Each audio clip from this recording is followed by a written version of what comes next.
منافسات الليغا الإسبانية. ريال مدريد يعود إلى سكة الانتصارات من بوابة ديبورتيفو ألافيش في مباراة شهدت عودة النجم الفرنسي الهداف كيليان مبابي الذي سجل هدف الريال الأول في هذا اللقاء.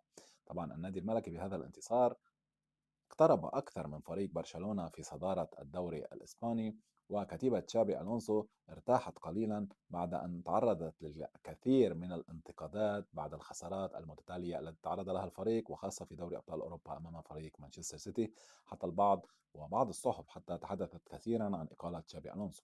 إنما المدرب الإسباني مستمر، وطبعا برشلونة لا يزال في الصدارة برصيد 43 نقطة، بالمقابل ريال مدريد في المركز الثاني برصيد 39 نقطة، فياريال ثالثا برصيد 35 نقطة، وأتلتيكو مدريد في المركز الرابع برصيد 34 نقطة. والمنافسة مستمرة بين العدوين اللدودين برشلونة وريال مدريد.